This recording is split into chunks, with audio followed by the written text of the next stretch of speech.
एक नन्ही चिड़िया रहती थी। उसका जीवन दुखों का एक अंतहीन सिलसिला था। वह गंभीर रूप से बीमार थी। उसके कोमल पंख झड़ चुके थे और शरीर पर बस जलती हुई रेत पर अपनी मौत का इंतजार कर रही थी। एक दिन एक सुंदर सफेद कबूतर उस रेगिस्तान के ऊपर से गुजर रहा था। वह बहुत खुश और शांत लग रहा था। चिड़िया ने हिम्मत जुटाकर उसे रोका और पूछा, भाई, तुम कहां जा रहे हो? कबूतर ने धीमे से कहा, मैं स्वर्ग जा रहा हूं, भगवान से मिलने। चिड़िया की आंखों में उम्मीद की एक चमक जागी। उसने हाथ जोड़कर कहा, भाई, क्या तुम मेरे लिए भगवान से एक सवाल पूछोगे? उनसे पूछना कि मेरी किस्मत में ये दुख कब खत्म होंगे, मेरे अच्छे दिन कब आएंगे। कबूतर ने उसे सांत्वना दी और उड़ गया। जब कबूतर स्वर्ग पहुंचा और देवदूत को चिड़िया की हालत बताई, तो देवदूत ने अपनी किताब देखी और उदास होकर कहा, भगवान ने उसके भाग्य में 10 साल का दुख और लिखा है, उसे अभी और तड़पना होगा। कबूतर को बहुत बुरा लगा। उसने पूछा, क्या कोई रास्ता नहीं है जिससे उसकी मदद की जा सके?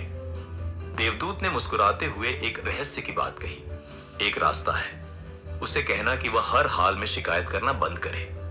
वह यह देखना शुरू करे कि उसके पास अभी जो कुछ भी है वह दुनिया में कई दूसरों की तुलना में कितना बेहतर है। उसे बस हर पल एक ही बोलना है, हे भगवान, इस स्थिति में भी मुझे दूसरों से बेहतर रखने के लिए आपका शुक्रिया। कबूतर ने वापस आकर चिड़िया को भगवान का यह संदेश दिया। चिड़िया ने तय किया कि वह अब अपनी किस्मत को नहीं कोसेगी। जब वह दोपहर की चुभती हुई रेत पर गिरती तो वह रोती नहीं। वह सोचती, शुक्र है भगवान, मेरे पास अभी भी सांसें हैं, जबकि कई जीव आज इस गर्मी को सह भी नहीं पाए। आपका शुक्रिया। जब उसे भयंकर प्यास लगती और पानी की एक बूंद भी नहीं मिलती, तो वह कहती, शुक्र है भगवान, मेरे शरीर में अभी भी इतनी जान है कि मैं जिंदा हूं और पानी की उम्मीद कर सकती हूं। आपका शुक्रिया।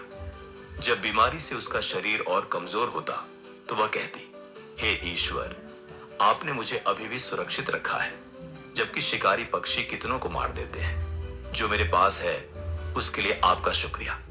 धीरे धीरे चमत्कार होने लगा।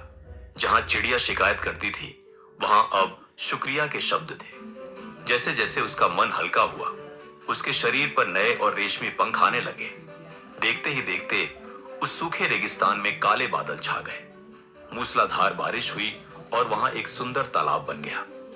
चिड़िया अब पूरी तरह स्वस्थ थी और नीले आसमान में ऊंची उड़ानें भर रही थी। ठीक 10 दिन बाद कबूतर फिर वहीं से गुजरा। वह अपनी आंखों पर विश्वास नहीं कर पा रहा था। जहां